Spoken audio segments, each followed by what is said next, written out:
নমস্কাৰ, মই হেমন্ত ৰাজবংশী। এই ভগৱান আছেনে? এই ভগৱান আছে বা নাই এইটো আমাৰ হৃদয়ৰ ওপৰত, আমাৰ বিশ্বাসৰ ওপৰত নিৰ্ভৰ কৰে। আচলতে ভগৱানৰ লগত থাকিও লক্ষ্মী দেৱীয়ে বিষ্ণুদেৱৰ নিজৰ ৰূপ চাব বিচাৰিছিল, কাৰণ তেওঁৰো বিশ্বাস হোৱা নাছিল যে তেওঁ সঁচাকৈ ভগৱান হয়নে নহয়। সীতাৰ বাহিৰে আনকি পাৰ্বতীয়েও প্ৰভু ভোলানাথৰ ৰূপ চাব বিচাৰিছিল।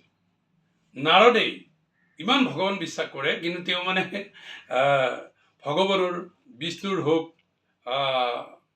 ভোলানাথৰ হওক ৰূপ চাইহে মানে গম পাইছিল।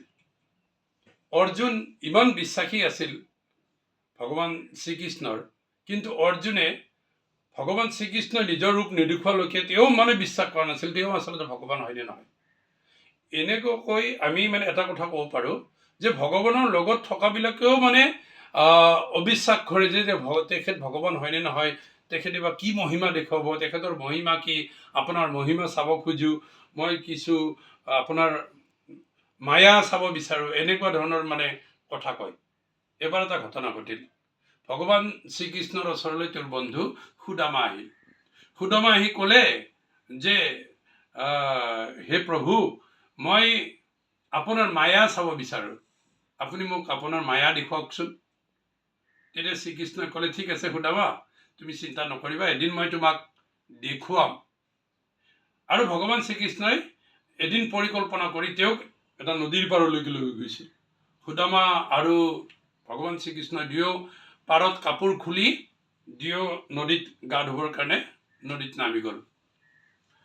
ভগৱান শ্ৰীকৃষ্ণই ডুব মাৰি উঠি আহি তেওঁ গা পা ধুই উঠি আহি তেওঁ নিজৰ পীতবস্ত্ৰ পৰিধান কৰিলে, কিন্তু সুদামাই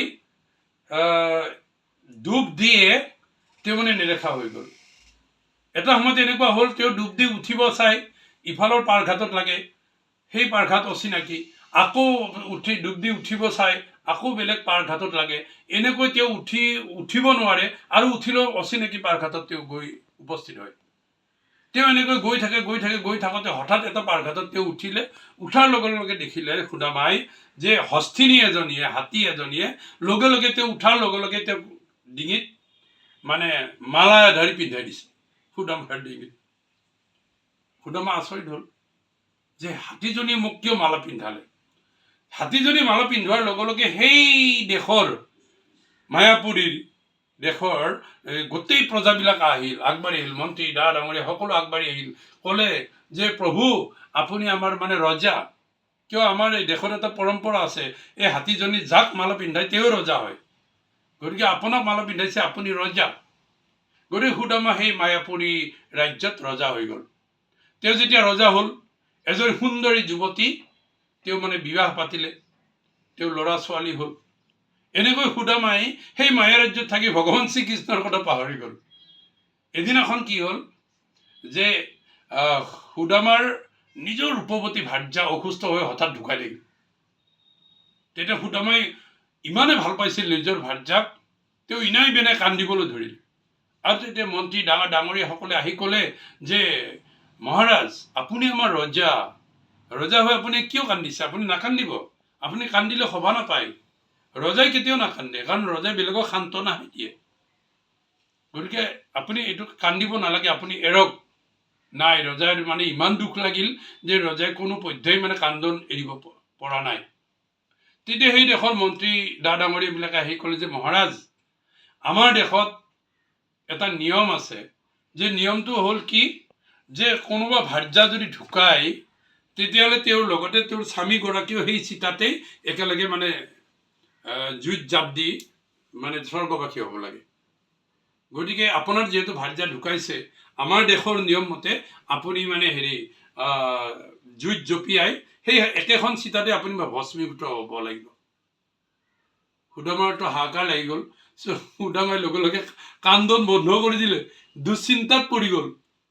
এতিয়া গোটেই মন্ত্ৰী ডাঙৰীয়াবিলাকে আহিছে যে আহক, আপুনি মানে তেখেতৰ চিতা ৰেডি হৈছে, আমি জুই জ্বলাম, গতিকে আপোনাকো জুইত জাপি দিম। তেতিয়া সুদামাই কৈছে, ঠিক আছে, আপোনালোকেতো মোক দিবই, কিন্তু তাৰ আগতে মই নদীত অলপ গা পা ধুই লওঁ, মৰাৰ আগতে আমি অলপ পুণ্য হৈ যাব লাগে। আমাৰ মৃতদেহকো তেনেকুৱাকৈ ধুৱাই মেলাই ধুনীয়া কৰি দিয়ে। বিভিন্ন ধৰ্মৰ প্ৰত্যেক ধৰ্মৰে মৃতদেহবিলাক ধুৱাই দিয়ে। গতিকে সুদামাক যেতিয়া আকৌ নদীত গা ধুবৰ কাৰণে গ'ল, সুদামাই ডুব মাৰি দিলে। এইবাৰ সুদামাই ডুব মাৰি বহু সময় উঠা নাই, কিন্তু যেতিয়া সুদামাই উঠিছে পাৰত দেখা পাইছে পীত বস্ত্ৰ পিন্ধি ভগৱান শ্ৰীকৃষ্ণ ৰৈ আছে। আহা সুদামা হা, ইমান দেৰি তুমি মানে কি কৰি থাকিলা? তেতিয়া সুদামাই উঠি আহি নিজৰ বস্ত্ৰ পিন্ধিছে। ভগৱান শ্ৰীকৃষ্ণক কৈছে, প্ৰভু মোৰতো এনেকুৱা ঘটনা ঘটি গ'ল, মই পানীৰ তলতে মই এনেকুৱা ঘটনা দেখিলোঁ। তেতিয়া ভগৱান শ্ৰীকৃষ্ণই ক'লে, এৰা সুদামা, তুমি যে মোক এদিনাখন কৈছিলা যে মোৰ মায়া চাবৰ কাৰণে মন, গতিকে মই তোমাক মায়াপুৰীত পঠাই দিলোঁ, এতিয়া মোৰ মায়া দেখিলা নহয়। সুদামা আচৰিত হ'ল। লগে লগে সুদামাই একদম ভগৱানৰ শ্ৰীকৃষ্ণৰ মানে চৰণত ধৰি মানে সেৱা কৰিলে। সুদামাৰ লগতে থাকে সদায় শ্ৰীকৃষ্ণৰ। ভগৱানৰ লগত থকাজনেও বিশ্বাস নকৰে যে তেওঁ ভগৱান হয়নে নহয়, তেওঁ মায়া জানেনে নাজানে বা, এনেকুৱা ধৰণৰ। গতিকে আমাৰ ভগৱানৰ প্ৰতি বিশ্বাস থকাটো হৈছে হৃদয়ৰ বস্তু। আমি হৃদয়ত আমি বিশ্বাসটো ৰাখিব লাগিব। ভগৱান আল্লাহ ঈশ্বৰ গড এজনেই, গতিকে তেওঁৱেই সৰ্বশক্তিমান, তেওঁ আছে। হৃদয়ত আমি বিশ্বাসটো ৰাখিব লাগিব। ধন্যবাদ। মই হেমন্ত ৰাজবংশী, নমস্কাৰ।